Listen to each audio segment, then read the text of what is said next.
നമസ്കാരം. Be kind to yourself. സ്വയം കരുണയോട് ഒന്ന് നിങ്ങളോട് സംസാരിക്കുക. നിങ്ങളോട് ഇച്ചിരി കരുണയോടുകൂടി ഒന്ന് പെരുമാറുക. മറ്റുള്ളവർക്ക് എന്തെങ്കിലും പ്രയാസങ്ങളോ വിഷമങ്ങളോ വരുമ്പോൾ നമ്മൾ ഭയങ്കര ഉപദേശകരാണ്. നമുക്ക് എല്ലാം ചെയ്തു കൊടുക്കാൻ പറ്റും. നമ്മൾ അവരോട് പറയും, നിങ്ങൾക്കിത് വളരെ മോശമായ ഒരു സമയമാണ്, അതെല്ലാം മാറും, നിങ്ങൾക്ക് തിരിച്ചു വരാൻ പറ്റും, നിങ്ങളുടെ ജീവിതത്തിൽ നിങ്ങൾക്ക് ഇനി ഒരു കുഴപ്പമില്ല, നിങ്ങൾ കടന്നു വരുന്ന വഴികളൊക്കെ നല്ല, നിങ്ങൾക്ക് ഓക്കെ ആവും. നിങ്ങൾ എന്തുകൊണ്ട് നിങ്ങളോടത് പറഞ്ഞുകൂടാ?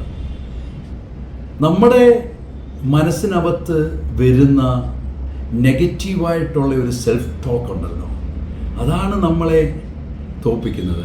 നമ്മളൊന്ന് പരാജയപ്പെട്ടാൽ നമുക്ക് 90% മാർക്കേ കിട്ടിയുള്ളൂ. ഉടൻ 90 കിട്ടിയെന്നല്ല, 100% കിട്ടിയവൻ്റെ കാര്യം ഓർക്കും. 100% എനിക്ക് കിട്ടിയില്ലല്ലോ എന്ന് ഓർത്ത് കരയും. 90% നിങ്ങൾക്ക് കിട്ടിയില്ലേ, അതീ സന്തോഷിക്കല്ലോ. എനിക്ക് ഇത്രയും നേടാൻ പറ്റിയെന്ന് ചിന്തിക്കരുതോ? നിങ്ങൾ ഒരിക്കലും നിങ്ങളോട് കരുണയോട് പെരുമാറുന്നില്ല. നിങ്ങളുടെ മനസ്സിനെ നിങ്ങൾ ശാന്തപ്പെടുത്തുന്നില്ല. എന്താ സംഭവിക്കുന്നതെന്ന് വെച്ചാൽ, നിങ്ങളുടെ മനസ്സിന് ഒരു സമാധാനവും ശാന്തിയും നിങ്ങൾ കൊടുക്കാൻ ശ്രമിക്കാതെ എപ്പോഴും നെഗറ്റീവായിട്ട് നിങ്ങളുടെ ഉള്ളിൽ സംസാരിച്ചുകൊണ്ടിരിക്കുകയാണ്.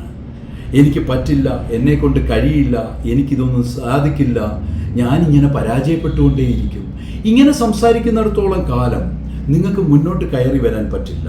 ഇന്ന് മുതൽ തിരിച്ചൊന്ന് ചെയ്തു നോക്കി. നമ്മൾ ഓരോ നിമിഷവും മനസ്സിലാക്കേണ്ടത്, നമ്മുടെ മനസ്സിനെ നമ്മൾ ശക്തിപ്പെടുത്തണം. നമ്മൾ സംസാരിക്കുമ്പോൾ ഒരിക്കലും എനിക്ക് പറ്റില്ല, എനിക്ക് കഴിയില്ല എന്ന് പറയുന്നതിന് പകരം നമ്മുടെ മനസ്സിനോട് പറയാം, എനിക്ക് പറ്റുമല്ലോ, ഞാനാണല്ലോ ഇത്രയും നാൾ ഇത് മുന്നോട്ട് കൊണ്ടുപോയത്, എന്നെക്കൊണ്ട് അതിന് കഴിയും, എനിക്ക് പറ്റും. ഇങ്ങനെ നമ്മുടെ മനസ്സിനോട് കരുണയോട് പെരുമാറണം. നമ്മുടെ മനസ്സിനൊരു സമാധാനം വേണ്ടേ, നമുക്കും ആശ്വാസം വേണ്ടേ? അത് ആരെങ്കിലും വഴി കൂടെ കൊണ്ടു തരുമോ? ആരും തരത്തില്ല. എല്ലാവരും അവരവരുടെ കാര്യം മാത്രമേ നോക്കുകയുള്ളൂ.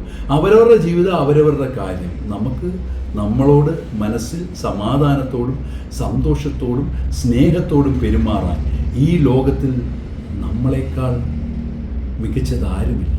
നമ്മുടെ ഏറ്റവും നല്ല ഫ്രണ്ട് നമ്മൾ തന്നെയാണ്. പക്ഷെ പലപ്പോഴും നമുക്കത് തിരിച്ചറിയാൻ പറ്റുന്നില്ല. ഇന്ന് മുതൽ നിങ്ങൾ തിരിച്ചൊന്ന് ചിന്തിക്കുക.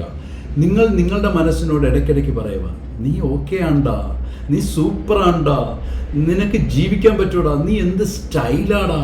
നമ്മുടെ ന്യൂജൻ എന്നൊക്കെ പറയുന്നത്, അതായത് പുതിയ തലമുറ പറയത്തില്ലേ, നീ സെറ്റാണ്ടാ, നീ പൊളിയാണടാ.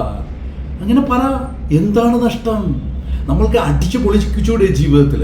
അതുകൊണ്ട് നിങ്ങളുടെ ജീവിതത്തിൽ നിങ്ങൾ ചിന്തിക്കേണ്ട ഒരു കാര്യം, നിങ്ങൾക്ക് നിങ്ങളെ മനസ്സിലാക്കാൻ കഴിയണം.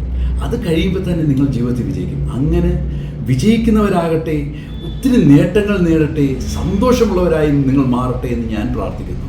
ഞാൻ നിങ്ങളോടൊപ്പം ഉണ്ട്, നിങ്ങളും എന്നോടൊപ്പം കാണുമെന്ന് വിശ്വസിക്കുന്നു. വീണ്ടും ഒരു മനഃശാസ്ത്ര യാത്രയിലൂടെ നമുക്ക് കാണാം. ഞാൻ ഡോക്ടർ ഡഗ്ലസ്. Thank you.